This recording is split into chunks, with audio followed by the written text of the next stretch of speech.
He picked up my cane with 2 fingers like it was something dirty and tossed it into the trash bin by the door. Not angrily, casually, as if he were throwing away an empty cup. I remember thinking, very clearly, that this was the exact moment when he stopped seeing me as a person. I am 68 years old. I walk with a cane because my right hip does not always obey me, especially in the mornings. The doctors call it age-related complications. I call it my body reminding me that I have lived a full, difficult life and paid for it honestly. The cane is not a weakness. It is a tool. Or at least it was, until my son-in-law decided I no longer deserved it. We were standing in the hallway of their house. Their house, although the word still tastes strange in my mouth. I had moved in after my fall last winter, when my daughter insisted I shouldn't live alone. For now. That for now stretched quietly into months. I learned how to take up less space. I learned which floorboards creaked and which doors annoyed him when they closed too loudly. I learned to speak softer, to move slower, to apologize before anyone accused me of anything. That morning, I had leaned my cane against the wall to take off my coat. It slipped, tapped the floor once. A small sound. Barely anything. He looked up from his phone with that familiar expression, irritation mixed with superiority. "Do you really need that thing all the time?" he said. I didn't answer. I rarely answered anymore. Silence kept the peace better than words. That's when he grabbed it. I watched him open the bin, drop the cane inside, and close the lid. One smooth motion. My balance shifted instinctively, my hand reaching for something that was no longer there. The wall was cold against my palm. "You'll manage," he said. "You're not that helpless." My daughter was in the kitchen. She heard it. I know she did. She stayed quiet. In that moment, I felt something settle inside me. Not anger, not shock, clarity, the kind that comes when all doubt finally leaves. This wasn't about a cane. It wasn't even about respect. It was about power. And he believed he had all of it. He turned and walked away, already done with me. I stood there longer than necessary, steadying my breathing, my leg trembling slightly. I did not reach for the trash bin. I did not say a word. I simply memorized the way the hallway looked, the position of the bin, the time on the clock above the door. Because some habits never leave you. I have always paid attention. I have always noticed details. And I knew with the same certainty that told me not to cry, that this house remembered everything, even when the people in it pretended not to. If you enjoy the stories here, dear, you're welcome to join our Patreon. There you'll find exclusive tales that never appear on YouTube, and new stories come out earlier than anywhere else. The link is just below. We're waiting for you. After that morning, I became more careful with my body. Not because I was afraid of falling, but because I understood something important. In this house, my safety was optional. I learned how to move by holding on to furniture, the back of a chair, the edge of the counter, the doorframe leading into the bathroom. I timed my steps so I wouldn't need to rush. Rushing had become dangerous anyway, not just for my hip, but for my dignity. A woman who rushes looks unsure. I no longer allowed myself to look unsure. Living with my daughter and her husband had taught me many quiet lessons. The first was that being welcomed is not the same as being wanted. They never said I was a burden. They didn't have to. It was in the pauses when I entered a room, in the way conversations stopped and restarted without me, in how my presence was tolerated, not included. My daughter, Claire, still called me Mom, with the same voice she used as a child. but now it sounded thinner, stretched between loyalty and fear. Fear of conflict, fear of choosing, fear of what her husband might say if she defended me too openly. I didn't blame her the way younger people blame. I had lived long enough to understand how dependence reshapes people. Her husband, Victor, liked control, not the loud kind, the quiet kind that wears clean shirts and smiles at neighbors. He controlled the thermostat, the grocery list, the television volume. Eventually, he controlled the atmosphere itself. You could feel it when he came home, the air tightening, everyone adjusting. I adjusted too. I stopped watching the news in the evenings because it annoyed him. I stopped calling my old friend Margaret because he said I talked too long. I stopped making tea after 9 because the kettle was too noisy. Each small surrender felt harmless on its own. Together, they built a cage that looked like consideration. Before my fall, I lived alone for 11 years. I paid my bills. I cooked my meals. I decided when to sleep and when to wake. Independence does not disappear overnight. It erodes when you're told, repeatedly and gently, that you are lucky someone puts up with you. The cane had been my last visible reminder that my body had limits. Limits make people uncomfortable, especially men like Victor. Limits interfere with schedules, with expectations, with the fantasy that everyone should function smoothly for his convenience. After he threw it away, I noticed something else. He never looked at my face when he spoke to me anymore. He spoke over me, past me, as if I were furniture that might answer back by mistake. I began to understand that staying quiet would not protect me. It would only teach him how much more he could take. That realization did not make me brave. It made me patient. I had raised a child alone after her father died. I had worked 40 years without anyone noticing how tired I was. I knew how to endure. And I knew something Victor didn't. Women like me don't explode. We endure, we observe. And when the moment comes, we act without noise.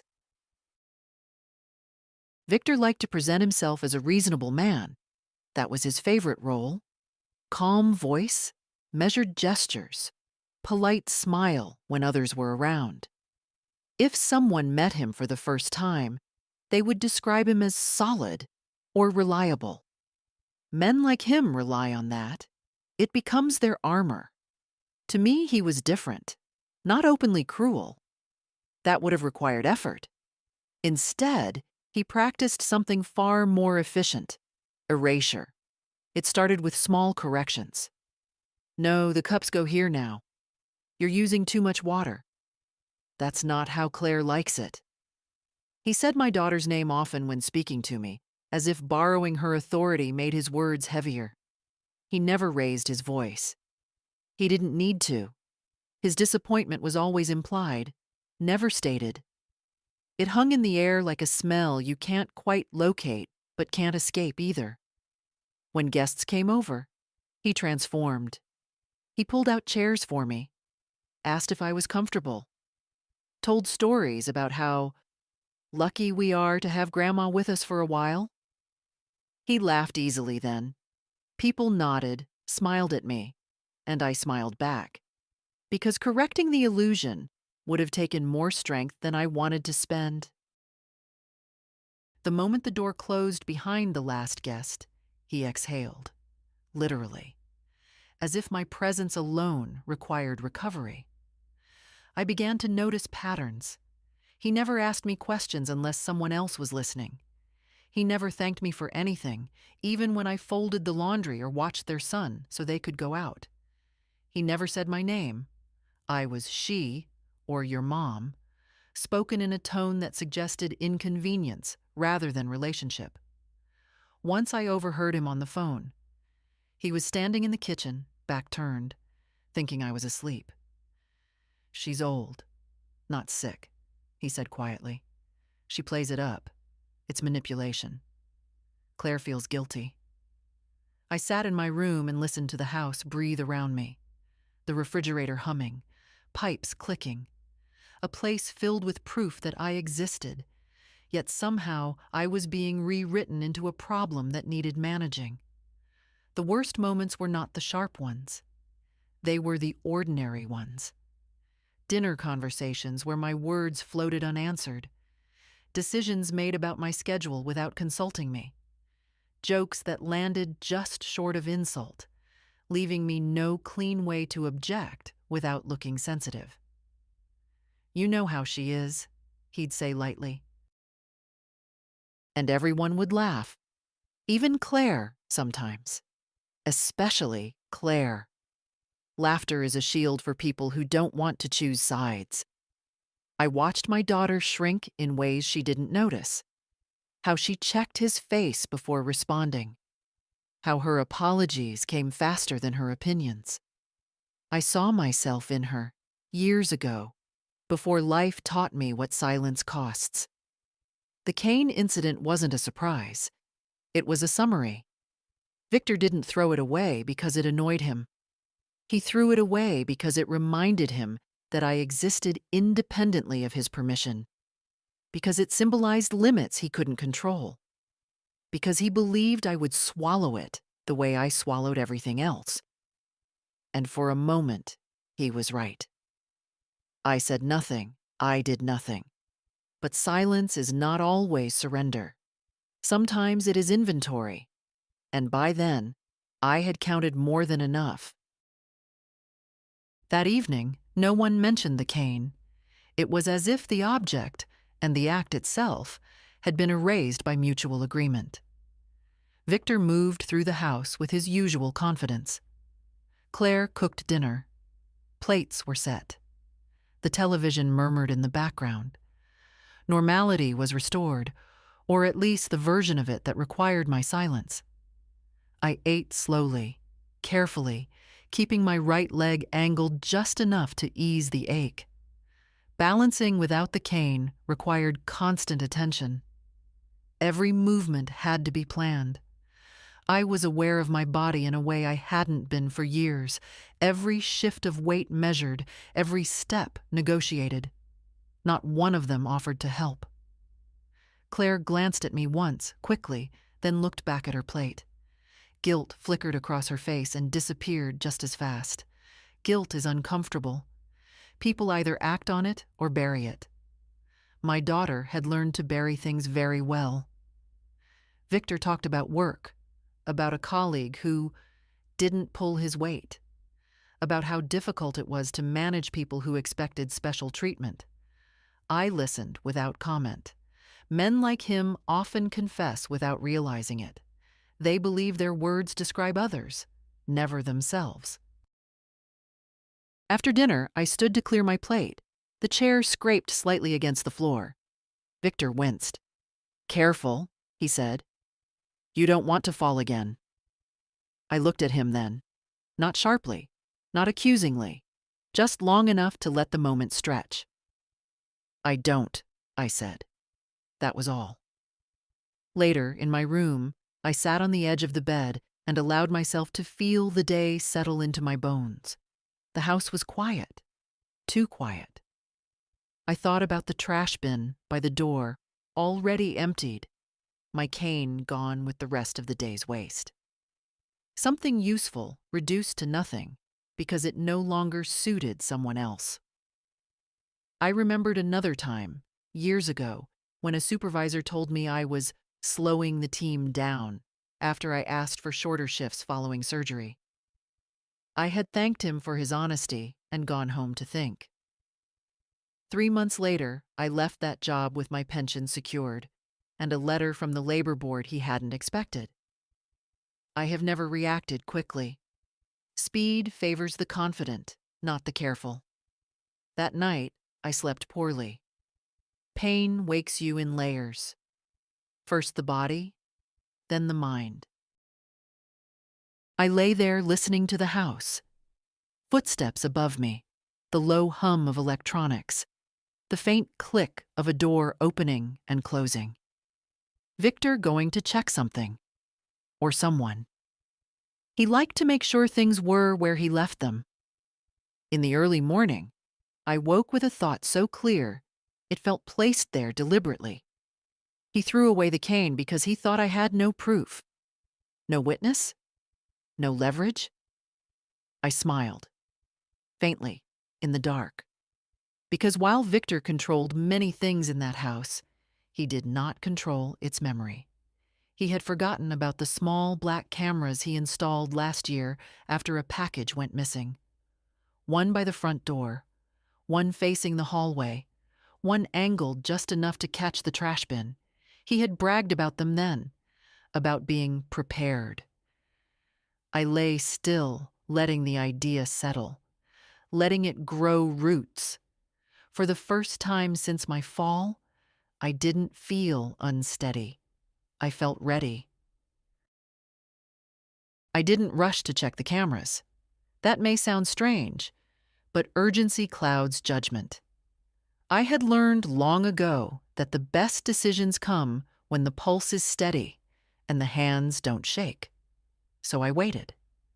I made breakfast as usual. I wiped the counter. I folded a load of laundry that wasn't mine. Victor passed me twice in the hallway without looking at me once. Good, I thought. Let him stay comfortable. It wasn't until the house emptied, Claire at work, Victor gone shortly after, that I moved. I didn't go straight to the living room where the monitor was. I went to my room first and sat on the bed, letting my body settle. 68 years teaches you respect for your own limits. Righteous anger means nothing if your back gives out halfway through. The cameras were connected to an app on Victor's tablet. He never bothered to password protect it properly. He believed privacy was something other people needed, not him. The tablet sat on the sideboard, exactly where it always was. Some people lock doors. Others rely on arrogance. I carried it carefully, like something fragile, and placed it on the dining table. Then I sat down and breathed for a moment before touching the screen. I wasn't nervous about what I would see. I was nervous about what I would feel. The footage loaded slowly. Front door camera. Timestamp. There I was, coat half off, cane leaning against the wall. The angle was unflattering. It made me look smaller than I am. Older. That surprised me. I had never seen myself the way others saw me on bad days. Not posed, not prepared, just existing. Then Victor entered the frame. I watched his face as if it belonged to a stranger. The casual impatience. The flick of his wrist as he grabbed the cane. The absence of hesitation. He didn't look around. Didn't check if Claire was watching. He didn't even glance at me. That was what struck me most. To him, the act didn't require acknowledgement. The cane disappeared into the bin. The lid closed. I paused the video. For a moment, I sat very still. Not because I was shocked, but because something deep inside me had finally aligned. Doubt has weight. When it lifts, you feel lighter than you expect. I rewound and watched it again. Then again. On the fourth viewing, I noticed details that mattered. The way he said, "You'll manage." The way my hand reached out instinctively and found nothing. The way my body adjusted without permission, already compensating. That mattered. It told a story without words. I checked the hallway camera next. It showed what came after. Me standing there longer than necessary. Victor walking away. Claire appearing briefly in the background, stopping, then turning back toward the kitchen. She had seen it. That knowledge hurt more than I anticipated. Not sharply, dully. Like pressure behind the eyes that never quite becomes tears. I didn't blame her yet. Blame is lazy. Understanding takes more work. I saved the clip, not dramatically, just calmly. I sent it to a private folder, then backed it up twice. Old habits. You only get one chance to be prepared. When I put the tablet back, I wiped the screen clean of fingerprints. I left the room exactly as I found it.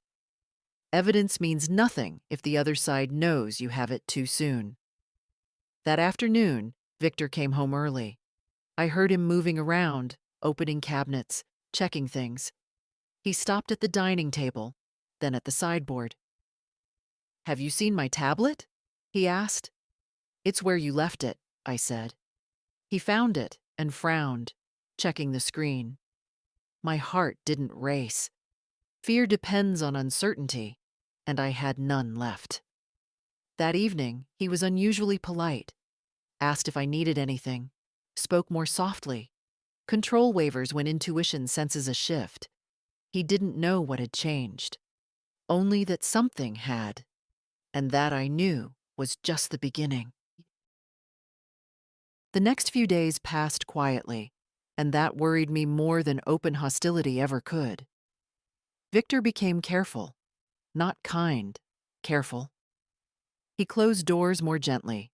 He asked before moving things. Once, he even asked if my leg was giving me trouble. The words sounded rehearsed, as if he had practiced them in his head on the way home.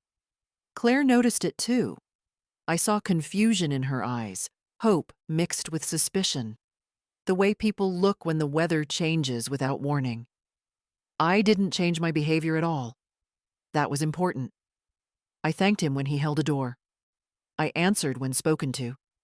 I moved slowly, deliberately, still without a cane. Let him believe his small correction had worked. Let him believe I had adapted. Inside, I was working. Every morning after they left, I returned to the recordings, not just the one with the cane. I widened the timeline, days, weeks, ordinary footage most people never watch. It turns out ordinary is where patterns live. Victor had a habit of standing too close when correcting me. His body angled forward, mine backing away. He had a habit of rolling his eyes when my back was turned, of gesturing sharply, then smoothing his face when Claire entered the room. Nothing dramatic, nothing a stranger would call abuse, but together it formed a rhythm. Pressure applied, then hidden. I clipped several moments, labeled them neutrally. Date, time, camera number. I wasn't building a case yet. I was building context. What surprised me most was my own expression on the recordings. I looked smaller than I felt. Shoulders slightly rounded, hands folded. A woman constantly bracing for impact that never quite came, and therefore came every day. Seeing yourself from the outside is not easy at any age. At 68, it is brutal and clarifying at the same time. I did not recognize myself fully, and I did not like that. One afternoon, Claire came home early. She found me sitting at the table sorting papers, medical statements, old bank documents, things I had postponed dealing with because life was busy. "What are you doing?" she asked. "Organizing," I said. She hovered, unsure whether to press further. Finally, she sat across from me. "About the other day," she began, then stopped. I looked at her and waited. Silence is uncomfortable. It makes people reveal more than they intend. "I should have said something," she said finally, "about the cane." "Yes," I replied. She flinched at my tone, not angry, just factual. "I didn't want to make things worse," she said. That sentence told me everything. Worse for whom? Not me, not herself. Worse for him, or for the version of peace he controlled. "I understand," I said, and I meant it. Understanding does not mean acceptance. It simply means you see the whole picture. That night, Victor asked Claire if everything was okay between us. I heard him. He phrased it as concern, but his eyes kept drifting toward me, measuring. She said it was fine. I went to bed early and lay awake, thinking about timing, about leverage, about how people like Victor operate. They don't fear confrontation. They fear exposure, not to the world, to themselves, reflected back without distortion. I was no longer invisible to myself, and that was dangerous for him. The cane was still gone. My hip still ached. But something else had shifted into place, a steadiness that had nothing to do with balance. I wasn't preparing to argue. I wasn't preparing to accuse. I was preparing to stop participating in a version of my life that required my erasure. And once you see that clearly, there is no going back. The decision didn't arrive like a thunderclap. It came the way most truths do at my age, quietly, without ceremony, and impossible to ignore once it settled. I stopped thinking in terms of endurance. For years, endurance had been my answer to everything. Endure the bad marriage until it ended. Endure the double shifts. Endure loneliness after my husband died. Endure pain, noise, disappointment, silence. Somewhere along the way, endurance had started to masquerade as virtue, as if surviving something automatically made it right. But endurance is not the same as living, and it is certainly not the same as dignity. That realization came to me one afternoon while I was standing at the kitchen counter, waiting for the kettle to boil. My leg throbbed, a dull, persistent ache. I shifted my weight, misjudged the distance, and had to grab the edge of the counter to steady myself. The movement was small, but it startled me. Not because I almost fell, but because no one noticed. Claire was scrolling through her phone. Victor was at the table, typing on his laptop. Two people, close enough to touch, neither of them looking up. I could have fallen. And the room would have stayed exactly the same. That was the moment endurance stopped feeling noble and started feeling dangerous. I finished my tea and took it into my room, closing the door behind me. The click of the latch sounded louder than usual. Final.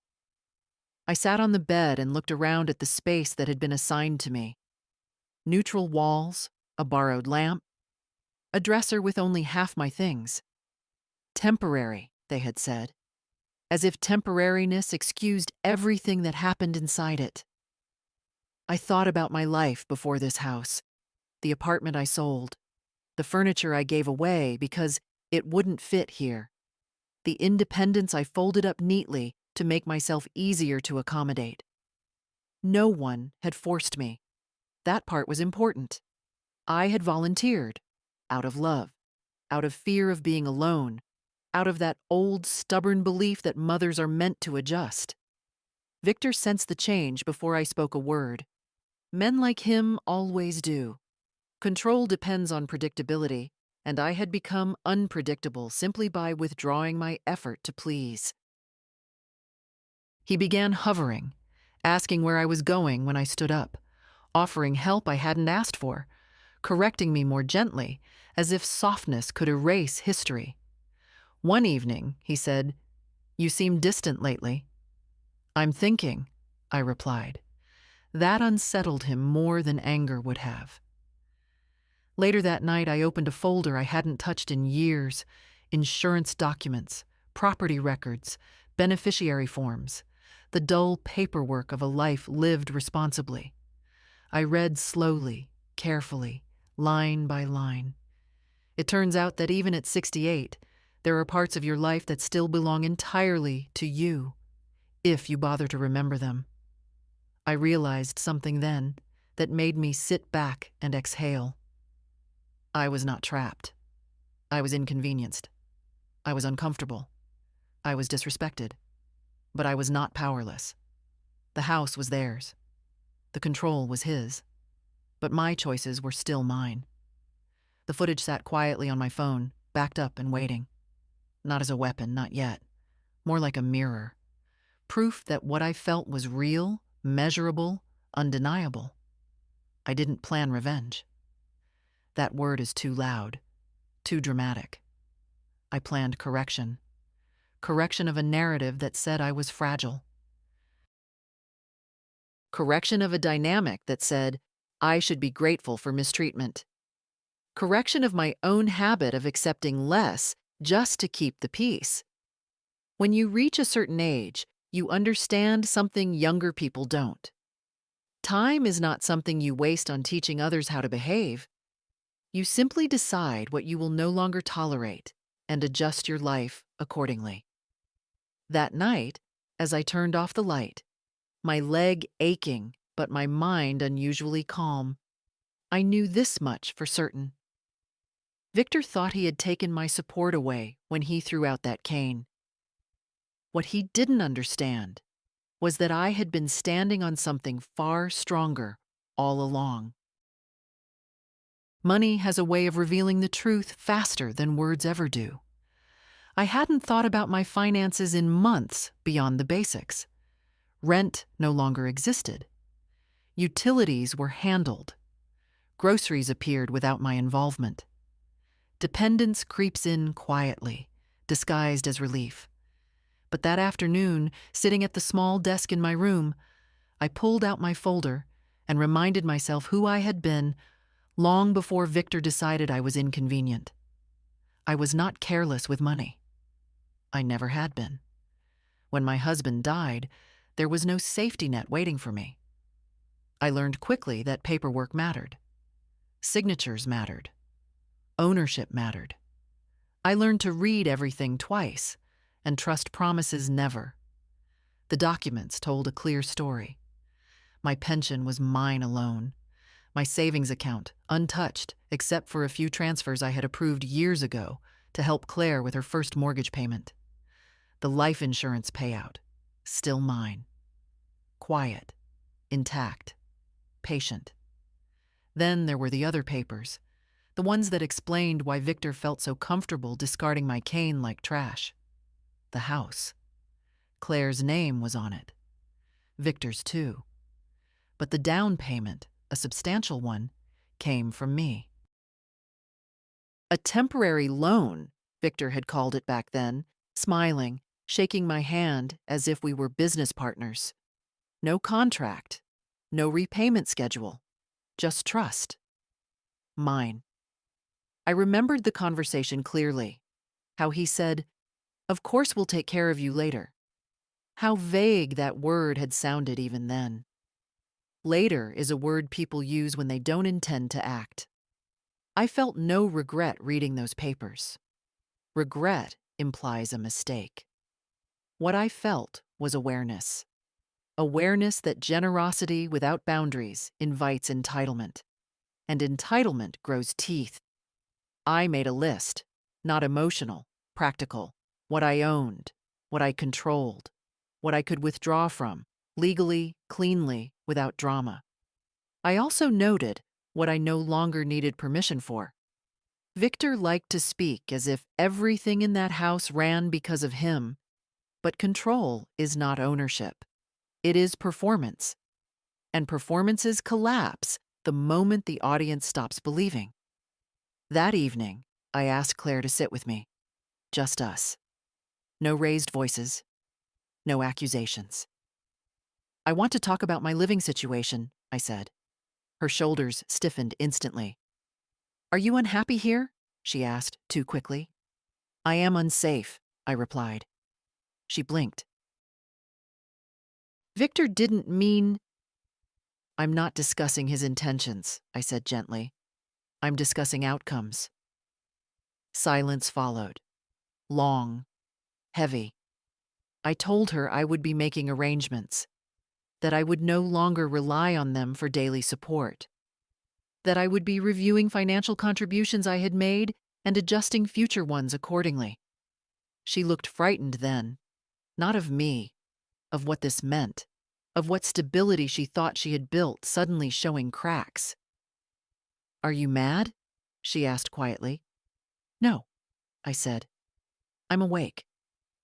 That night, Victor barely spoke to me. I could feel his attention circling, searching for something he could still influence. But influence requires access, and I had begun closing doors he didn't know existed.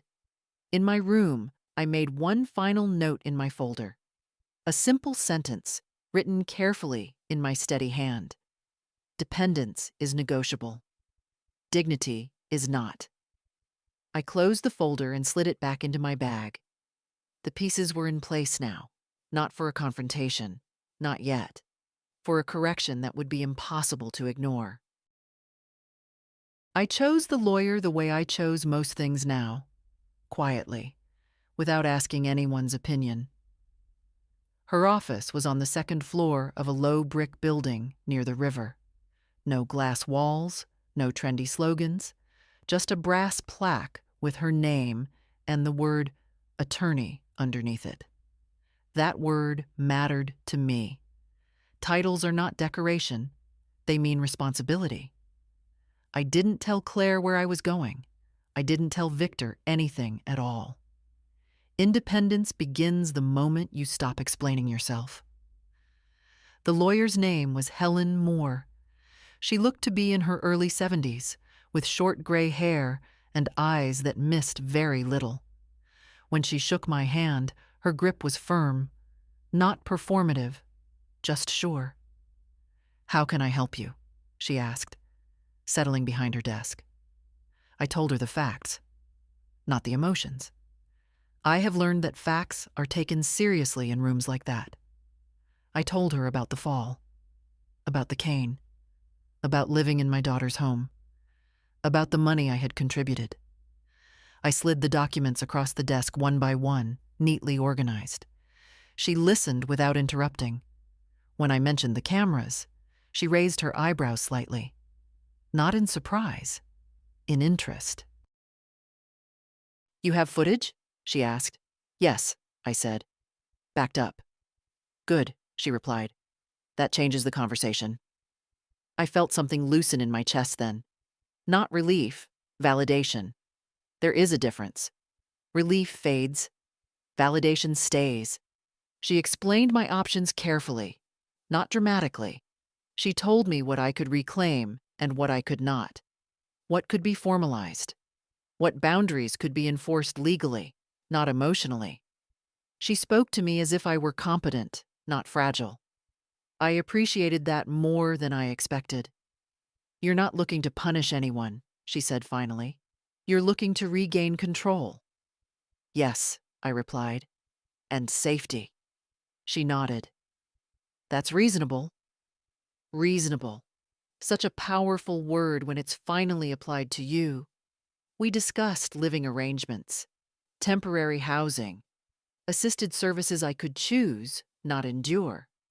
We discussed revising documents, power of attorney, medical directives, the quiet scaffolding that holds a life upright when other people start leaning too hard. Then she looked at me directly. "Do you want them to know you've spoken to me?" she asked. "Not yet," I said. Another nod. Wise. On the way home, I stopped for coffee. I sat alone at a small table by the window, watching people hurry past with the urgency of those who still believe time waits for them. My hip ached, but I didn't resent it. Pain is honest. It tells you where you stand. When I returned to the house, Victor's car was already in the driveway. He was home early again. That had become a pattern, surveillance disguised as concern. "How was your day?" he asked, too casually. "Productive," I said. He smiled, but his eyes searched my face. He was trying to read me the way he always had, looking for signs of submission, irritation, fatigue. He found none of them. That night, I updated my notes. Dates. Names. Options. Everything clear, everything clean. I wasn't building a trap. I was building an exit. And for the first time since moving into that house, I slept deeply. Not because the situation had resolved, but because I finally knew it would. Power doesn't announce itself. It returns quietly, the moment you stop giving it away. Victor noticed before he understood. Men like him always do. It started with small things. I stopped asking where things were kept. I stopped reminding him of appointments. I stopped adjusting my schedule around his moods. When I moved through the house, I did it slowly but deliberately, no longer shrinking my steps to avoid his irritation. The absence of my usual compliance unsettled him more than any argument could have. One morning, he asked Claire if I was feeling all right. I seemed different, he said, not unkindly, but with that faint edge that meant complaint. Claire glanced at me, then away. She's fine, she said. That was new. She didn't defend me, but she didn't soften his concern either. Neutrality is a dangerous thing when control depends on allies. Victor began manufacturing reasons to be present. He worked from home more. He lingered in doorways. He asked questions that didn't need answers. Where are you going? When will you be back? Do you need help with that? Each question sounded polite. Each one carried the same message. I am watching. I answered calmly. Always calmly. Out. Later. No. No explanation. No apology. It unnerved him. I could see it in the way his jaw tightened, in how he checked the locks at night, in how he began glancing at the camera monitor more often than usual. He didn't suspect me yet. He suspected disorder. And disorder frightened him. One evening, he confronted me directly. You don't seem happy here anymore, he said, standing in the doorway of the living room. I never said I was, I replied. He laughed softly, as if I'd made a joke. We've done a lot for you, he said. You should feel comfortable. Comfortable. Another word people use when they mean compliant. I feel informed, I said. That stopped him. He studied my face carefully then, as if looking for something he'd misplaced. What does that mean? It means I see things more clearly now, I said. For the first time, he didn't have a response ready. After that, his patience thinned. He corrected Claire more sharply, snapped at their son over small things. Control, once threatened, seeks other outlets. I watched it happen without intervening, not because I didn't care, but because interference would have put me back into the role of buffer, the quiet absorber of tension. I was done with that. One afternoon, I heard him on the phone again. Same corner of the kitchen, same low voice. She's acting strange, he said. No, I don't think she's sick, just stubborn. Old people get like that. I smiled to myself in my room. Stubborn. I had earned that word. That night, I packed a small bag. Nothing dramatic. Just essentials. Documents. Medication. Clothes I liked, not the ones chosen for convenience. I placed the bag at the back of the closet, out of sight, but within reach. I wasn't leaving yet. Timing matters. Leaving too early looks like retreat. Staying too long looks like acceptance. Victor felt it slipping. I could see him trying to reassert control in subtler ways. He lowered his voice again, made small gestures of kindness. Once, he even suggested buying me a new cane. We can get a better one, he said. Something more stable. I looked at him. I'll decide that myself. He nodded, but his eyes hardened. That was the moment I knew he understood something had shifted. Not everything, but enough. He didn't know how.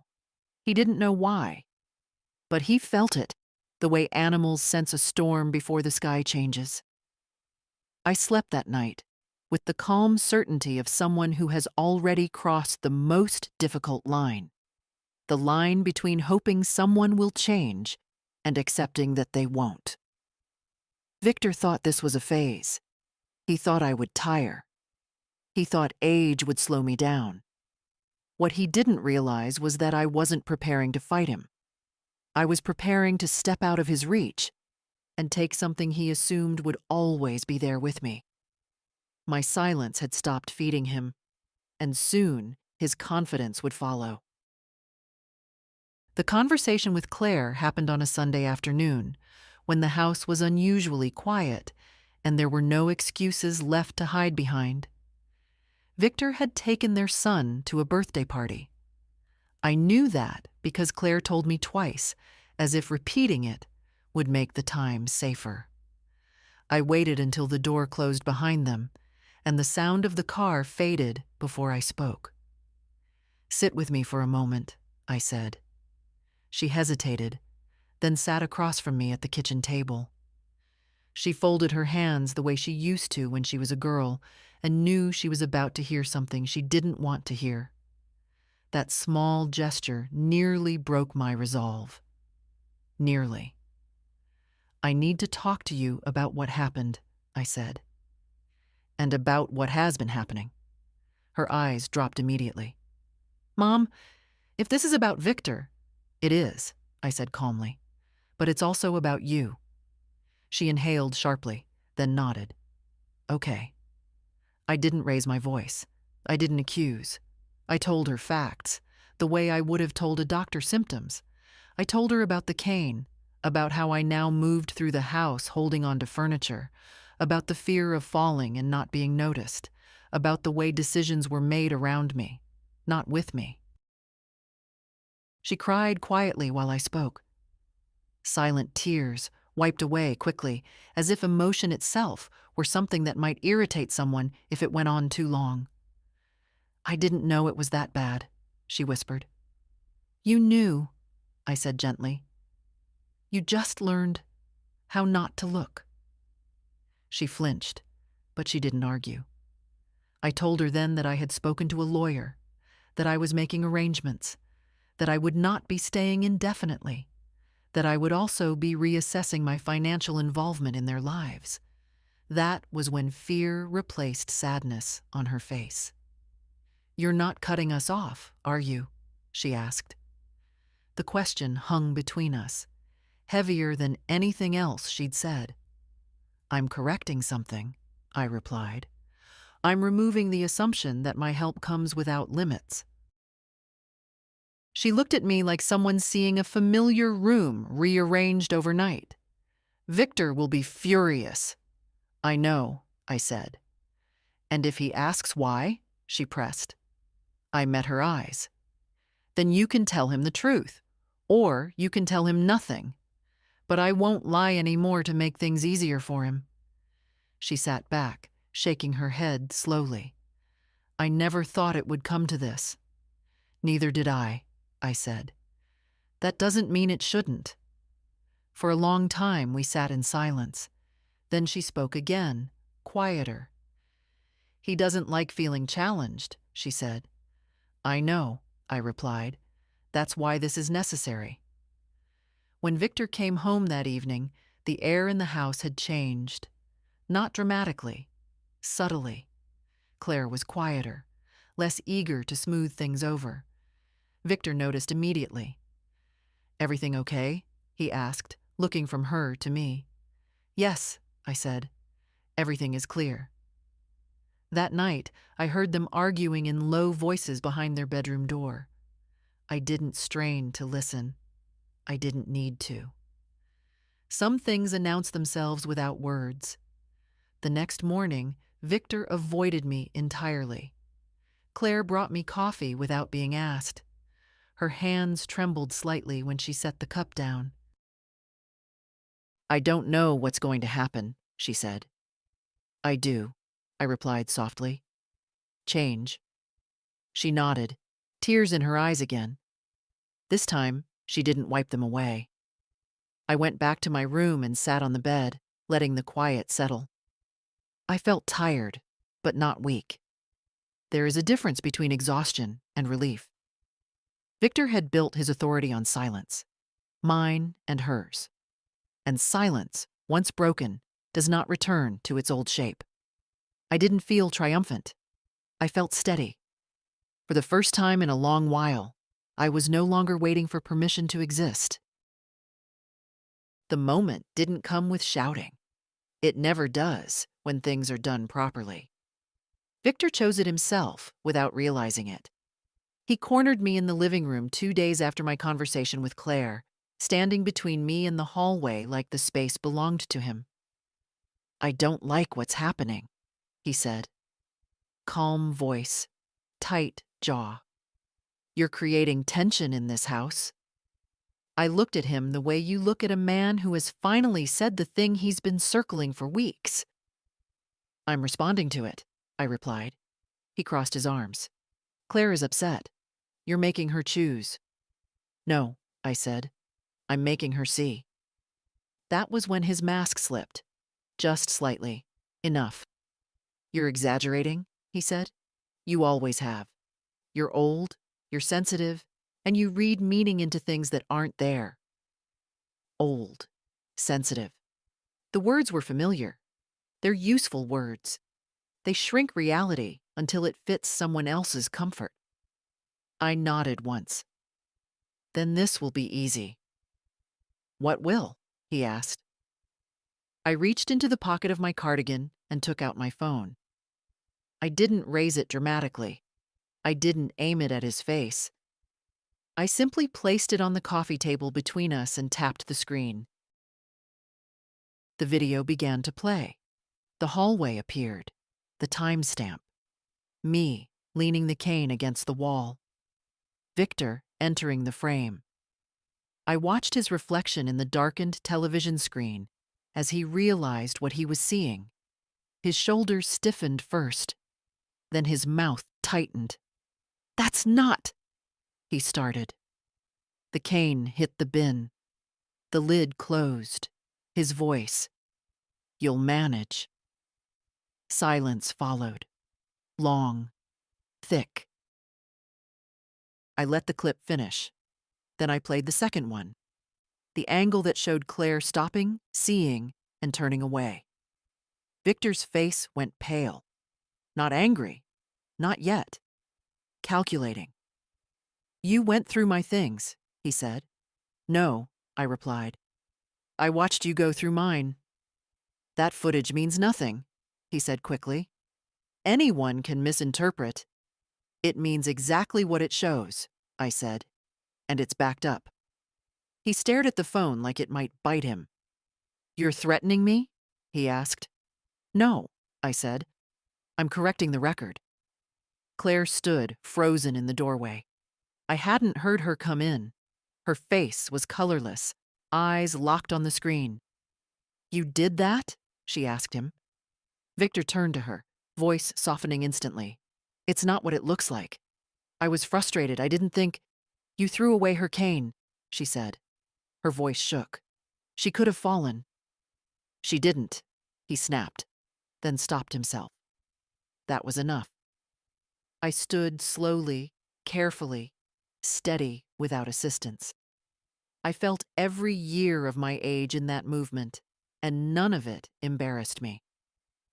"I have spoken to a lawyer," I said. "I am making arrangements to leave. I will also be formalizing the money I contributed to this house. That will be handled legally, without discussion." Victor opened his mouth. "And," I continued, "if I ever hear my age used as an excuse for your behavior again, this footage will not stay private." The room was silent except for Victor's breathing. Short, uneven. Claire looked at me, then at him, as if seeing both of us for the first time. "You told me she was imagining things," she said quietly. Victor said nothing. I picked up my phone and slid it back into my pocket. "I won't be speaking about this again," I said. "I will be leaving on my own terms, and I will not be minimized in the meantime." I walked past him. He moved out of the way without thinking. That night, the house felt smaller. Not to me, to him. Because exposure doesn't destroy men like Victor. It simply removes the shadows they hide in. And once the light is on, nothing ever looks the same again. After that evening, consequences arrived quietly, the way grown things do. No shouting, no slammed doors, just shifts. Small at first, then unmistakable. Victor stopped pretending. The politeness vanished overnight. He no longer offered help or forced concern. Instead, he withdrew, as if distance could restore control. He spoke to me only when necessary and never alone. He avoided the hallway where the camera hung. He avoided my eyes entirely. That told me more than anger ever could. Claire changed too. Not dramatically. She didn't suddenly become brave or outspoken. Real change is slower than that.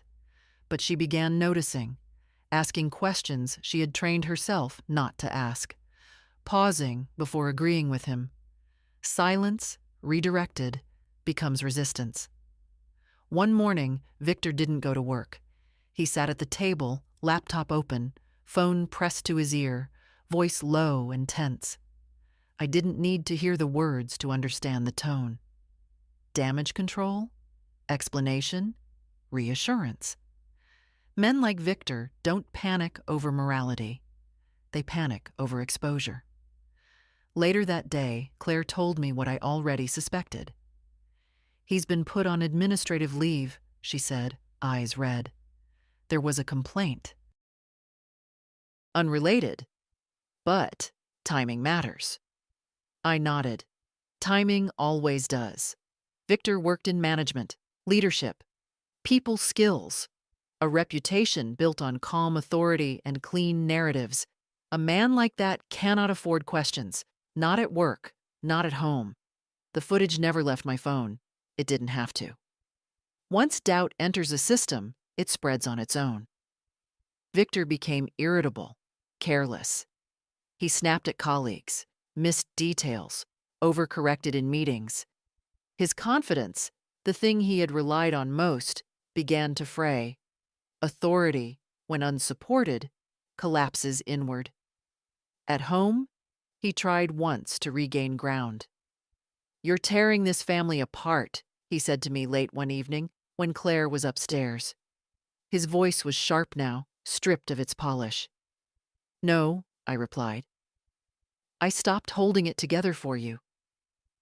He stared at me like I had spoken a foreign language. "You think this ends well for you?" he asked. "I think it ends honestly," I said. That frightened him more than any threat could have. The lawyer called 2 days later. Everything was moving forward, cleanly, legally, no drama, just corrections, entered into records that don't forget. Victor knew. He felt it in the way men feel loss before it's finalized. He became restless, defensive. He started sleeping badly, woke up angry, lived on coffee and resentment.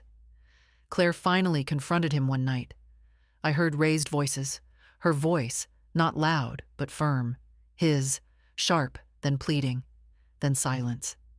The next morning, he didn't speak to either of us. A week later, he moved out temporarily. That was the word he used.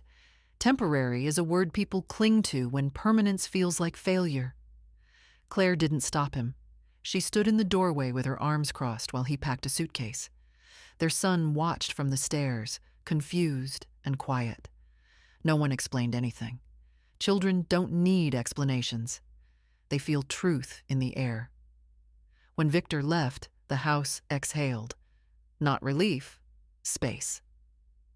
Claire sat with me that evening, exhausted, eyes swollen. "I didn't realize how much I was adjusting," she said, "how much of myself I was giving away." I put my hand over hers. "Now you do." That was all. I moved out 2 weeks later.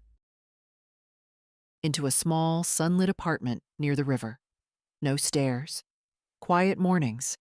My own kettle. My own rules. I bought a new cane.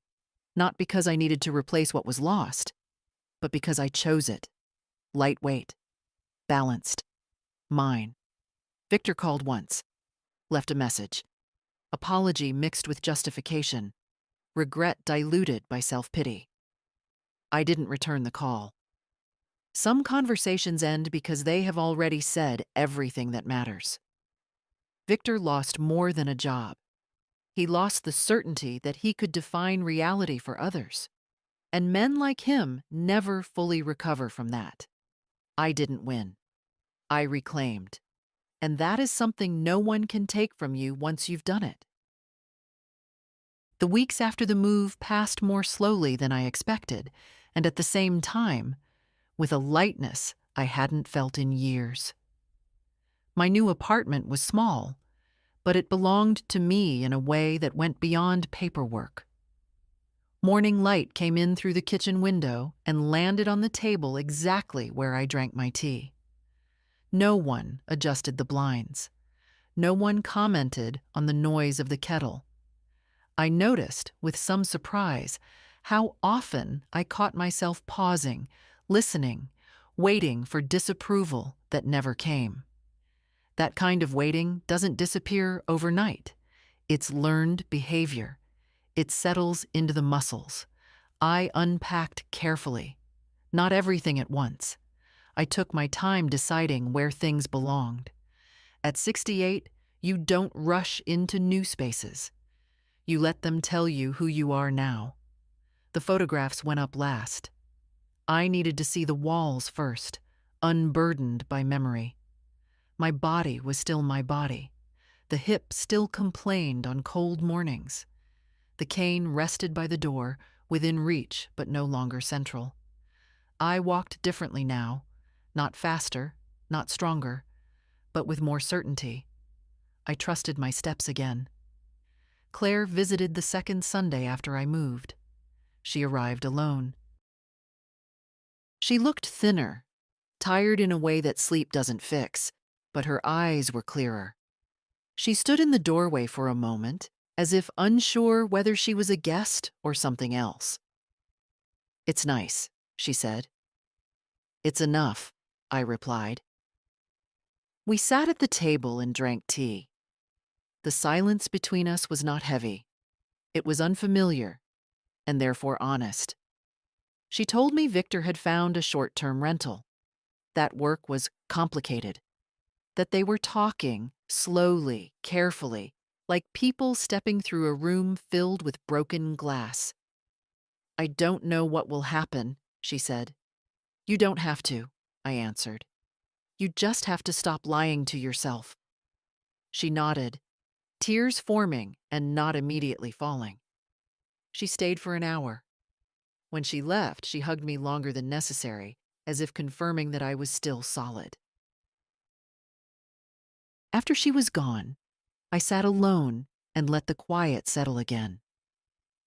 I thought about how many years I had spent being useful instead of being whole.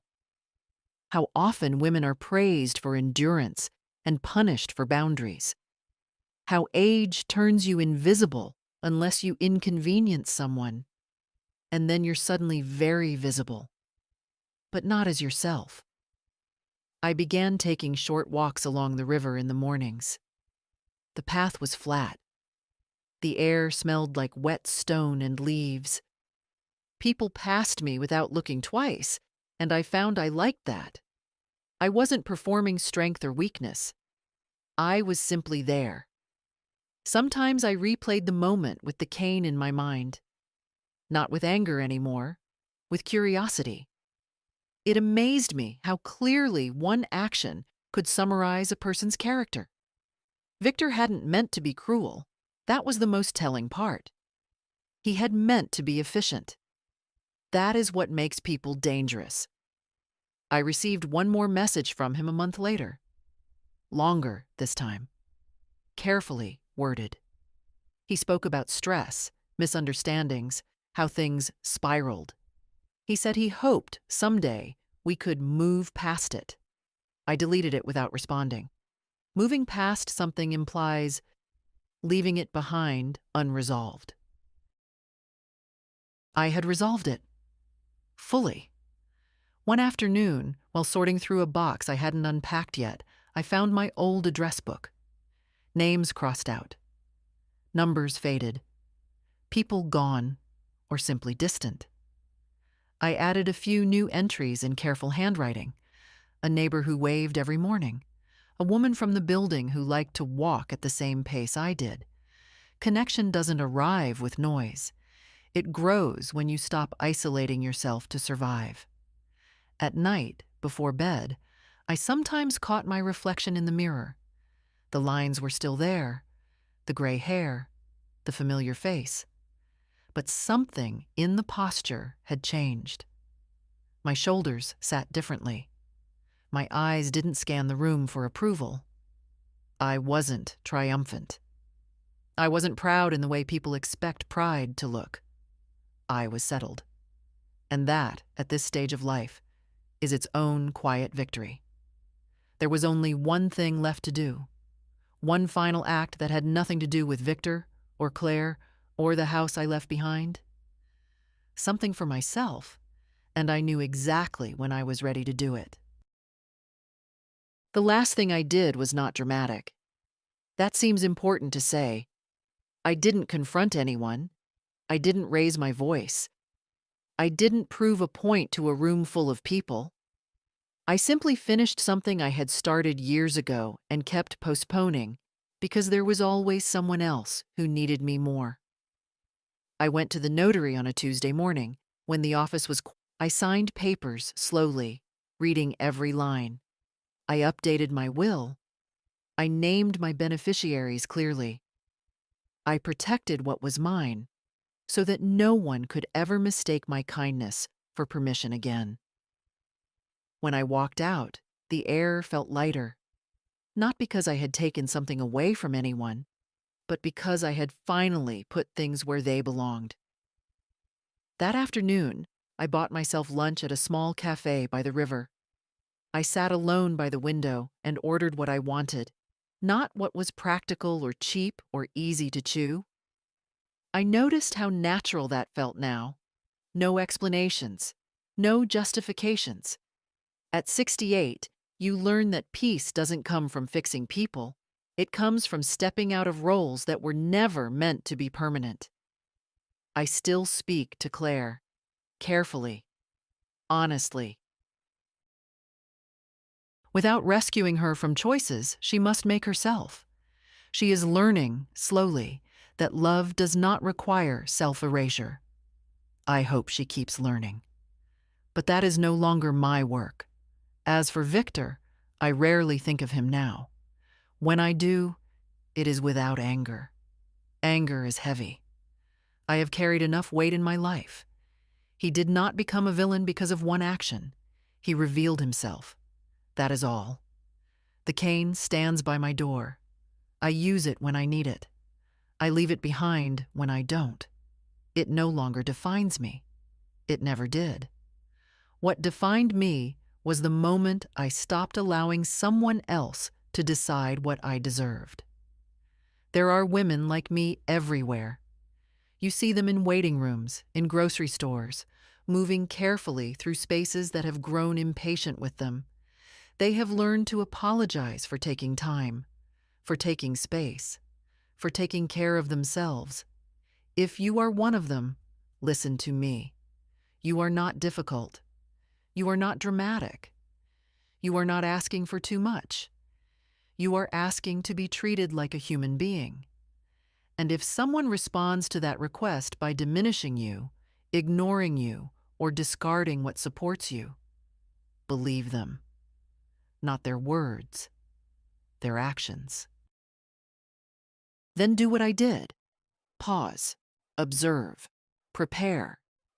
You don't need to shout to be powerful. You don't need revenge to reclaim yourself. You only need the courage to stop participating in your own disappearance. If this story felt familiar, if it touched something you've been carrying quietly for years, don't ignore that feeling. Share it. Talk about it. Let other women know they're not alone, and that it's never too late to choose dignity over silence.